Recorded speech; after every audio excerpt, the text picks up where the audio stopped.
To continue as we have been in the book of Joshua, chapter 11, and we're going to go through hopefully the end of chapter 12 this morning. We're not going to go through verse by verse necessarily, as it's a little bit of a lengthy section, but I think it's important for us to go through the entire section. It's even though some sections we come to in the Bible as we're reading and studying, and we may think at first glance that they're not as important or as useful. We come to those genealogies and things like that. Well, this isn't a genealogy, but it's kind of a transition section where we're going to see, as we've seen Joshua, that, came into the land and had dedicated, the people. They consecrated, they were circumcised, and then they proceeded to, worship God, and then they went into the conquest, and we're going to see the completion of the conquest that God is leading Joshua to do this morning, and that will transition. Next week, we'll begin looking at the assignment, the allotment of the inheritance that God has given Israel. And so this morning we're going to look at the conquest of northern Canaan, Joshua 11 and 12. Well, we're going to read through this morning. I may stop a little bit along the way and comment, just because it's difficult in such a long section not to do so. I'm sure I'll forget things otherwise that I would like to make note of. But then we're going to come back and look at it as at a high level. What is it that's happening here, and what is God doing? And then what is that? How does God? What is He saying to us today? How does this apply to us today? Chapter 11, verse 1. When Jabin, king of Hazor, heard of this, he sent to Jobab, the king of Madon, and to the king of Shimron, and to the king of Ash. See, I'm going to struggle all through these chapters because I do not read Hebrew. Of course, these are English words now, but transliterated really into English. Akshaph. And to the kings who were in the northern hill country, and in the Arabah, south of Chinneroth, and in the lowland, and in Naphthdor on the west, to the Canaanites in the east and the west, the Amorites, the Hittites, the Perizzites, and the Jebusites in the hill country, and the Hivites under Hermon in the land of Mizpah. And they came out with all their troops, a great horde in number, like the sand that is on the seashore, with very many horses and chariots. And all these kings joined their forces and came and encamped together at the waters of Merom to fight against Israel. I just want to pause here and remind us that last week we saw as Joshua and the Israelites, all Israel with him, you remember that phrase that we looked at, went through and conquered king after king after king after king, and the people, and devoted them to complete destruction. Remember those phrases that we saw, and it was like, we first saw him defeat Jericho, and that was a great victory. It was God's victory. And then we saw Ai, and they had, there was sin in the camp, and so they were first defeated, and then they came back and they followed God's instructions, and they defeated Ai. And so now we have Jericho and Ai, and then all these kings in the southern, part of Canaan had decided they were going to band together. But they weren't afraid of Israel because they had seen that Israel had been defeated at Ai, because Israel, had sinned and had not sought God's leading. And so they, those kings were like heartened that they could conquer Israel. But they banded together. And of course, we saw that during that, Israel came and defeated them. But not only did Israel defeat them, there were hailstones that came down And God, Joshua asked God to extend the day, and he did. It was the longest day, literally. And then at the end, the five kings who had gone and hid in a cave, and Joshua said, roll a stone in front of the cave. And we considered how that was alluding to Jesus in the cave, in the grave. But they did not roll the stone away. No angel came and rolled the stone away for those kings. No, he came back and then he brought them out and he killed them. He defeated them. And now, in the beginning of this chapter, after what Joshua had gone through and defeated all of those cities, all of those kings, we have this king of Hazor, Jabin. And he bands together with these other kings. This is the northern part of Canaan. They saw what happened to these other kings, and they probably are afraid, but they're not afraid in running. They're afraid in banding together, joining forces to fight against Israel. Verse 6, and the Lord said to Joshua, do not be afraid of them, for tomorrow at this time I will give over all of them slain to Israel. You shall hamstring their horses and burn their chariots with fire. And so Joshua and all his warriors came suddenly against them by the waters of Merom and fell upon them. And the Lord gave them into the hand of Israel, who struck them and chased them as far as the great Sidon and Mizraphath, Maim, and eastward as far as the valley of Mizpah. And they struck them until he left none remaining. And Joshua did to them just as the Lord had told him. He hamstrung their horses and burned their chariots with fire. Now, I just want to pause here for a moment, and this idea of hamstringing their horses and burning their chariots. And we'll take a look at this a little bit later, but I didn't know really what that exactly meant, hamstringing a horse, but they would cut a tendon that would prevent them from galloping, from being used in battle.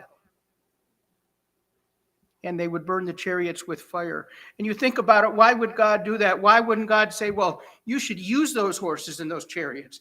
No, see, the power was not in their war implements. It wasn't in their warriors. It was in their trust in the Lord.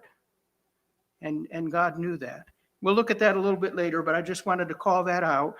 But the real point of these verses here is that while these other kings were gathering together and banding together against Israel, the Lord said, don't be afraid. I know what's happening. I know they're banding together against you, but by tomorrow at this time, I will give them over to you, all of them slain.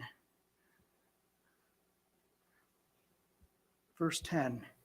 And Joshua turned back at that time and captured Hazor and struck its king with the sword. For Hazor formerly was the head of all those kingdoms. Hazor was like this center, this powerhouse. And so to conquer Hazor was like, to conquer the main city, and the rest of the cities, they would still conquer them, but that was the main one. And they struck with the sword all who were in it, devoting them to destruction. There was none left that breathed, and he burned Hazor with fire. And all the cities of those kings and all of their kings Joshua captured and struck them with the edge of the sword, devoting them to destruction, just as Moses, the servant of the Lord, had commanded. But none of the cities that stood on the mounds did Israel burn, except Hazor alone. That Joshua burned, and all the spoil of these cities and the livestock the people of Israel took for their plunder.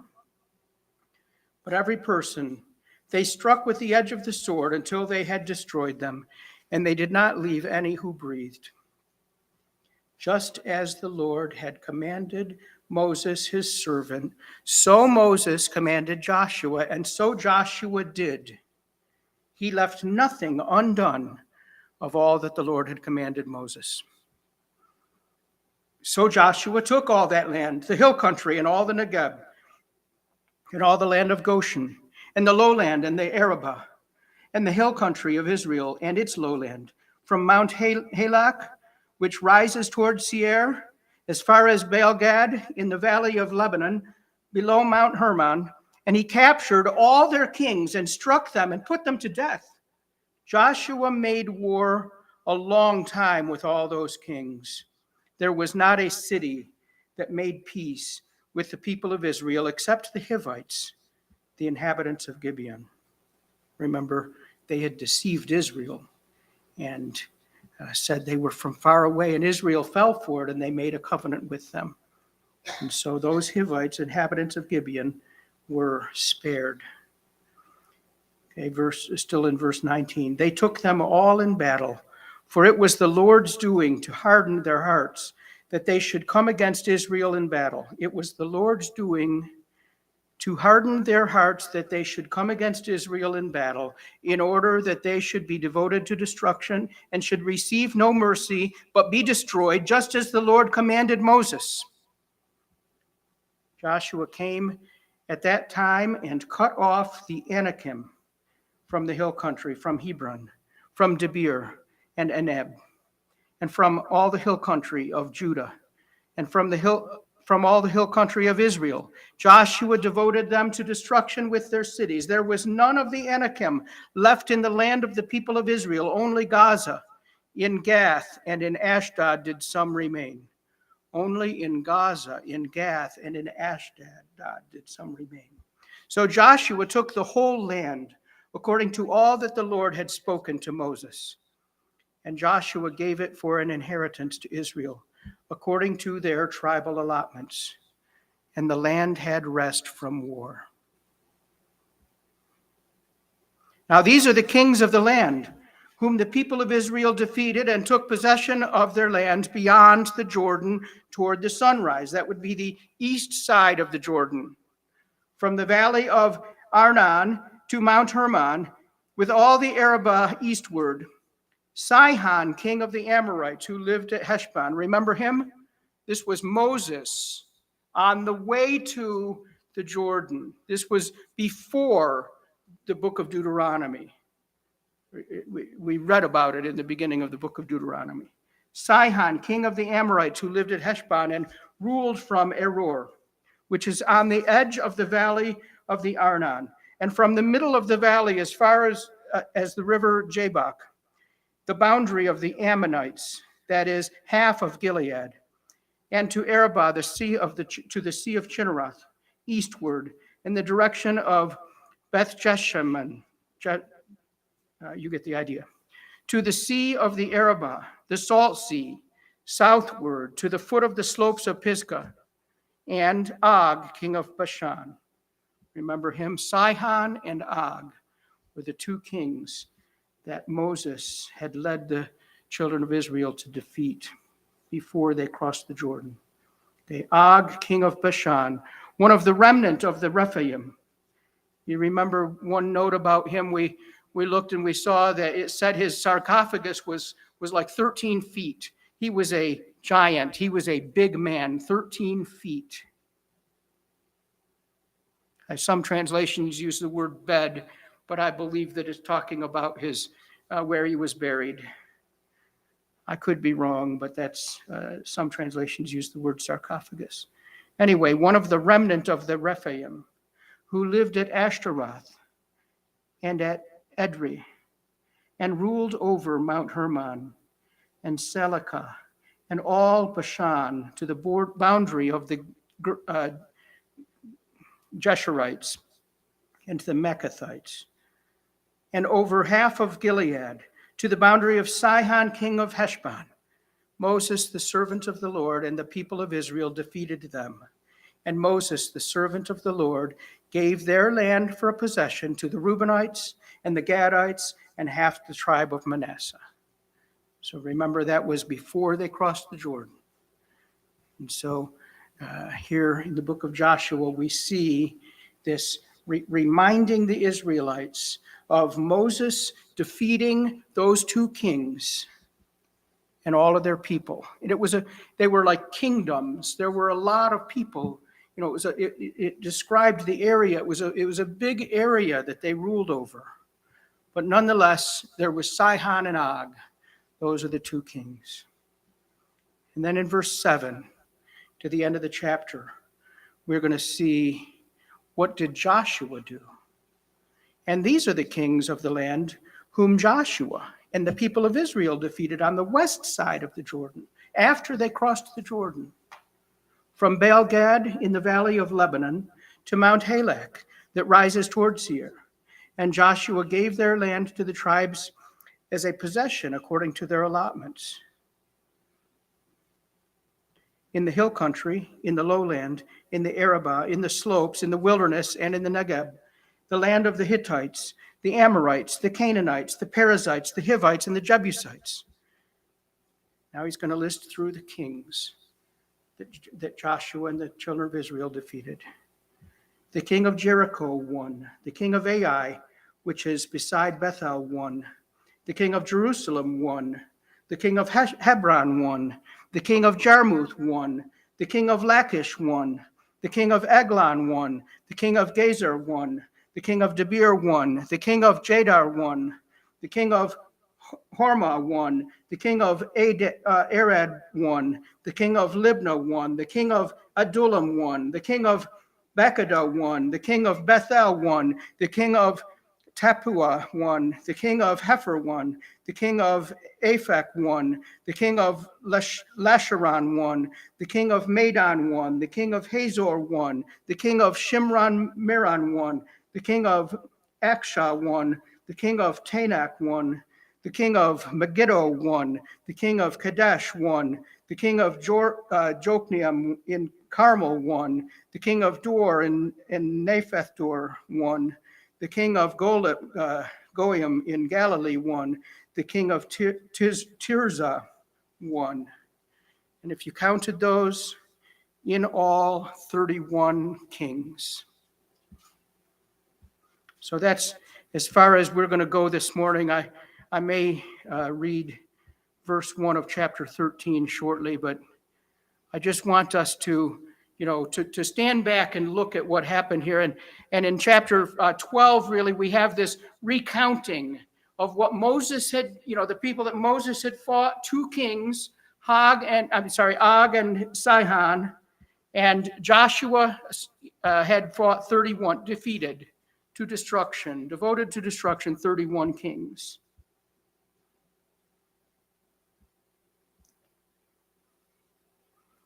And one note, this may be a little bit disjointed here. I just want to make sure that I don't forget to mention certain things. But one of the things we see here is this reference to the Amorites. And I want to go back because you remember, God has a work that he's doing here. And he's doing this work through the Israelites. This isn't like something that he just decided to do just right now.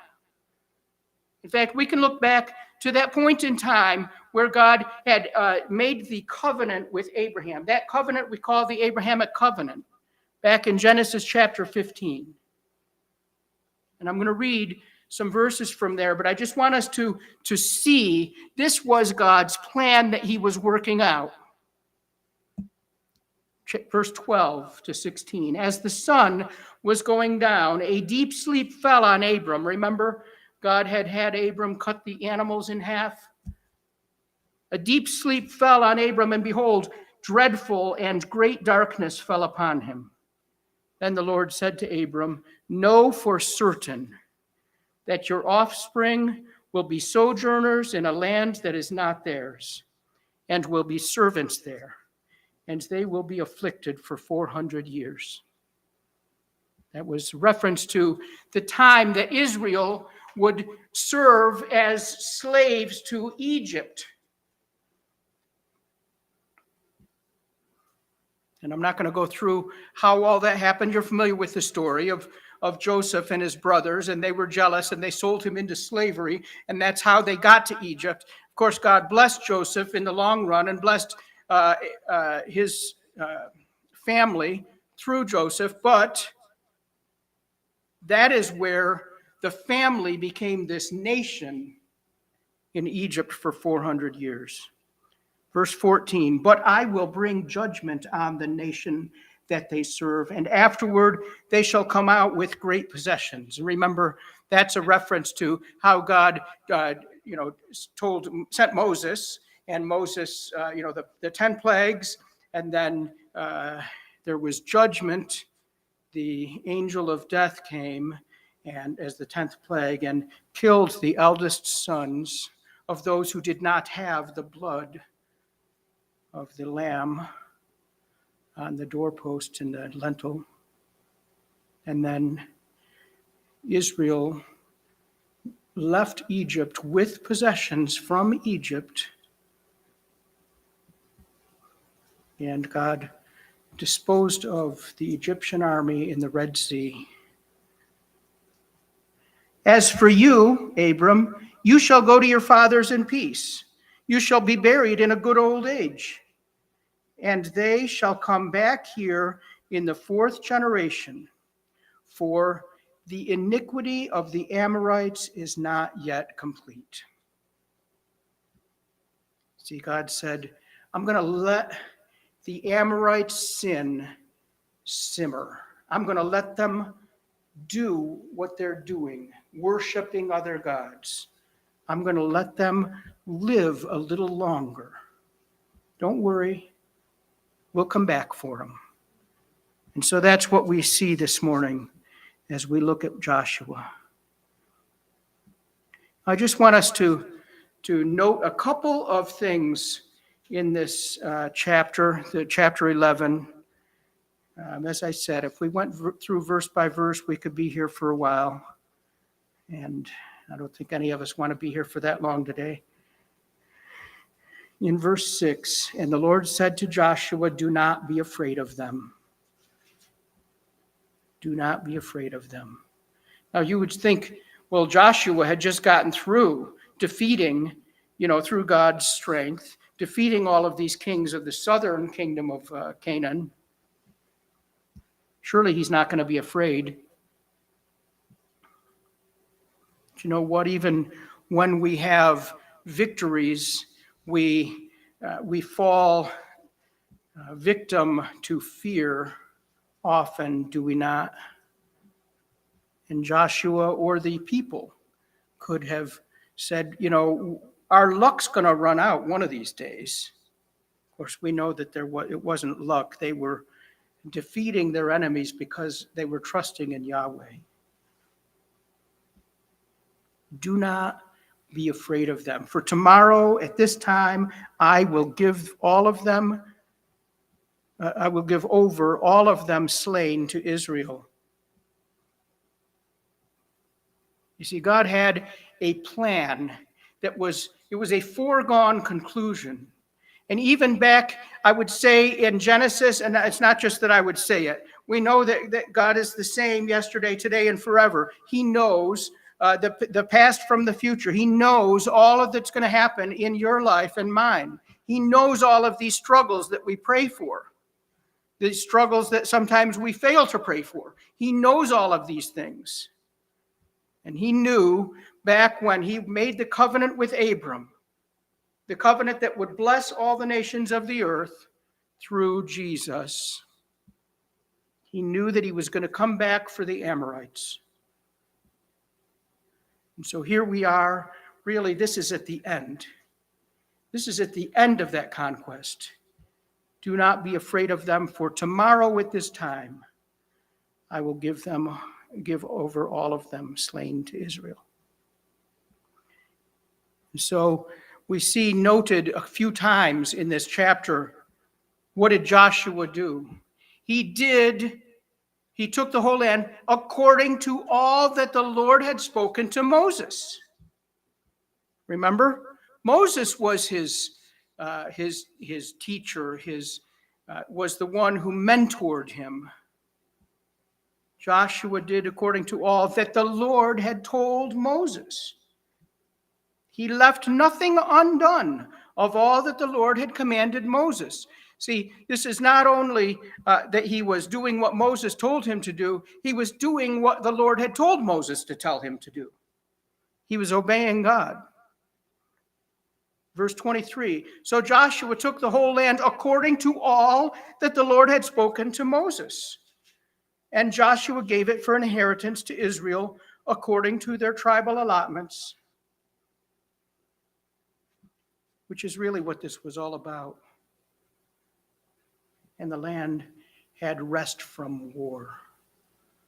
See, God didn't just have them burn the chariots and hamstring the horses because he wanted them to trust in him. Oh, he did want them to trust in him, that's true.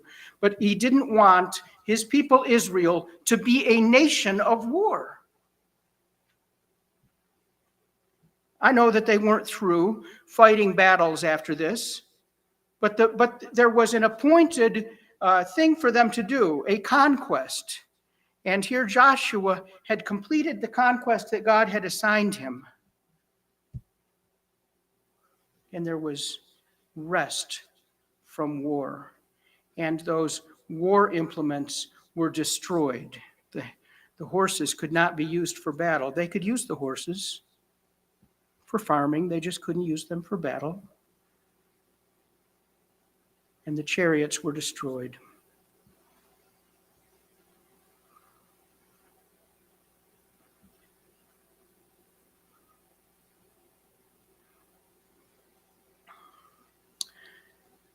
Well, I'm not going to belabor. I mean, if I try to dig deeper, then we'll get into being here for a while. So I'll just say this morning, just as Joshua couldn't live on the successes of Moses that we read about in verses 1 through 7 there. See, Joshua had to fulfill what he was commanded by Moses and ultimately by the Lord. He couldn't just live on Moses' success, cross the Jordan and say, okay, now the land is ours. No. We can't live on the successes of our mentors or our parents. We have to fight those battles, figuratively, that God has given to us. I just want us to spend a few minutes thinking about Joshua here. Remember, Joshua was first sent into the land of Canaan to spy out the land. You remember we went over that in the beginning of Deuteronomy.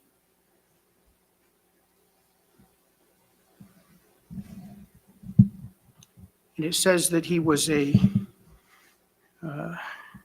already a warrior. He was already a leader among the people at that time. So he was not a young man. We know he had to be at least 20, but he was probably closer to 40 at the time. And now, even though he had given the good report that they could conquer the land with God's help, in fact, he didn't so much talk about the conquering of he said, yes, we can take them, and it's a land flowing with milk and honey. Look, he saw the blessings that God was going to give them.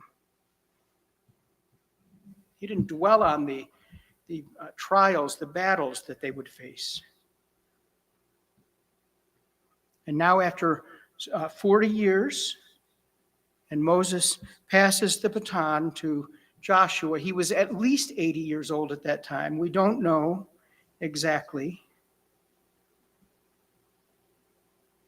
But we do know later on in the book of Joshua, when Joshua died, he was 110 years old. And we're not too far off from that. In fact, if we look at this next verse, chapter 13, verse 1, we see, now Joshua was old and advanced in years, and the Lord said to him, you are old and advanced in years, and there remains yet very much land to possess. In other words, he was saying, your work is done. Your conquest is done. You are old and advanced in years. But you see, Joshua at this age had conquered the peoples. Remember, he went over first to spy out the land and said, yes, we can take those, those giants with God's help. Now he had completed that conquest. They took those giants with God's help. But really, our successes really aren't our successes, are they? Just as in verse 6 here, the Lord gave them over to Israel. So the Lord goes before us, does he not? Just as he promised Moses, and Moses who told the Israelites, it is the Lord who goes before you in Deuteronomy 31. He will be with you. He will not leave you or forsake you. Where do we hear those words repeated? But in Matthew 28, what we call the Great Commission, I will never leave you nor forsake you, Jesus said. God said to the Israelites, do not fear or be dismayed. We hear that repeated over and over again in the beginning of Joshua, throughout Deuteronomy.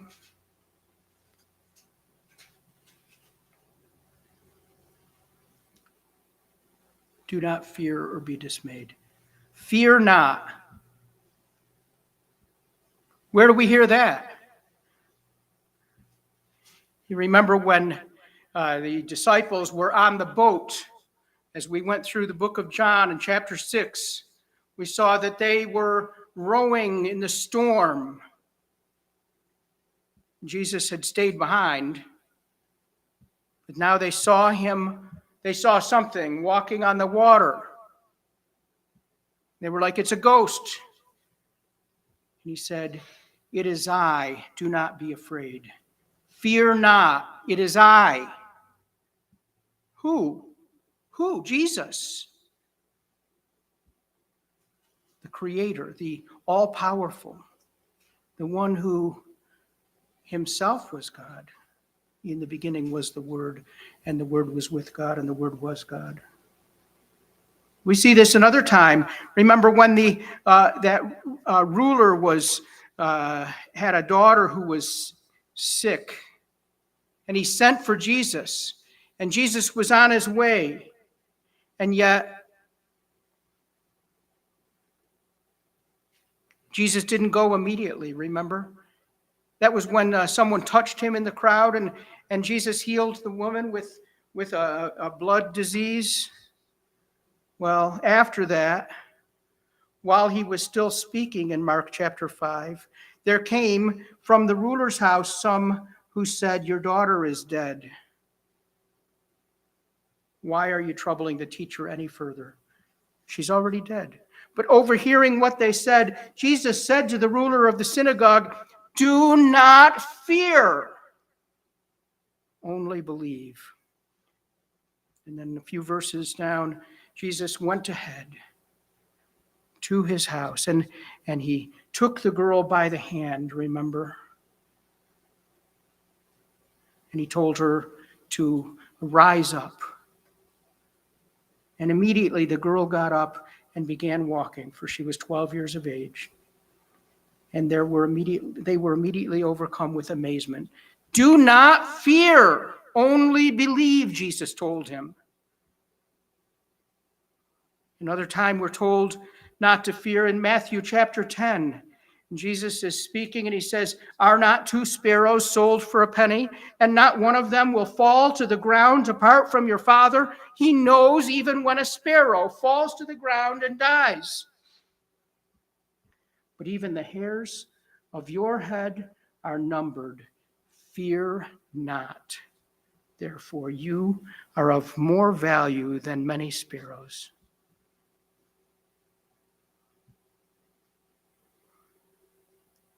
And then we remember in John chapter 14, Jesus said to his disciples, peace I leave with you.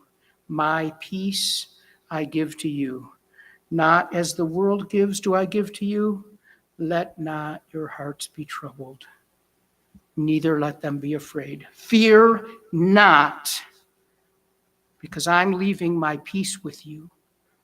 And if we were to go back a few verses, the beginning of the chapter, that chapter begins with that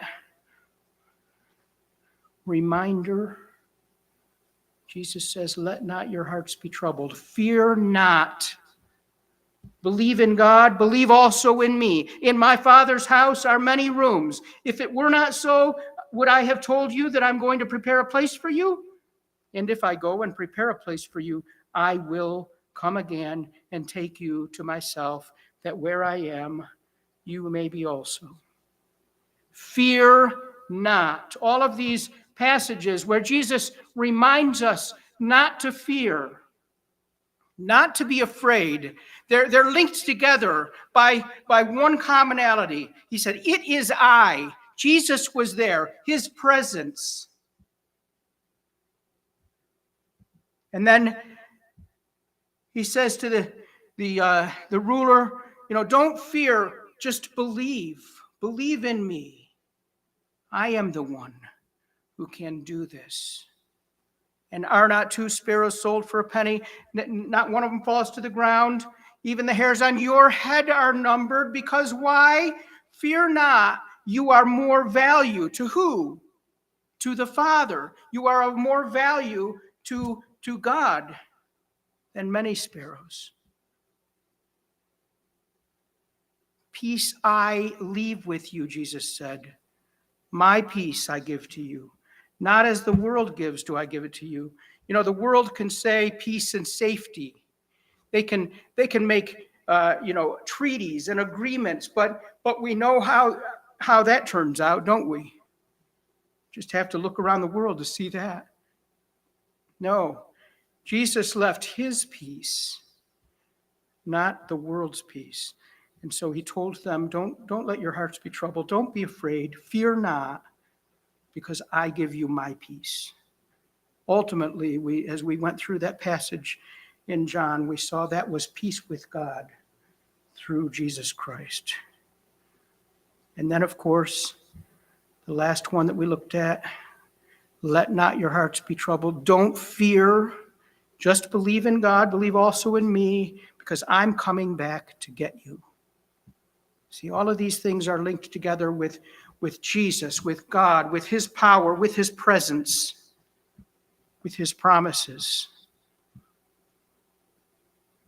And so God told Joshua, don't be afraid. I've already done it. Tomorrow at this time, it's going to be a done deal. I'm going to turn them over to you. You're going to conquer them. And so while in chapter 12 we read of the victories that Joshua had, we know that they're not Joshua's victories, they're God's victories. What attributes them to Joshua is that Joshua trusted God. He didn't fear. He believed. So what are we going to do today? Does this mean that all of the things we're praying for, we're going to get what we're praying for, what we want? No, that's not what it means at all.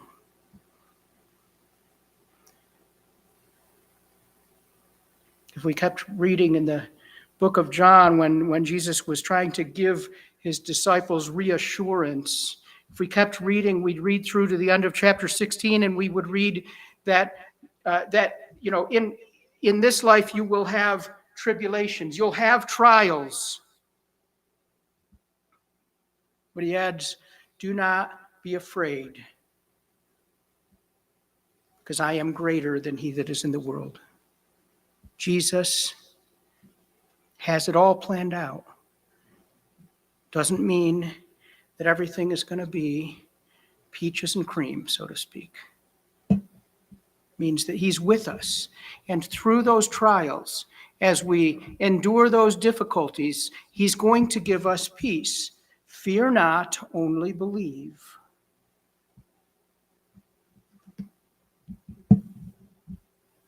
We are much more valuable than many sparrows. He knows the hairs on our heads.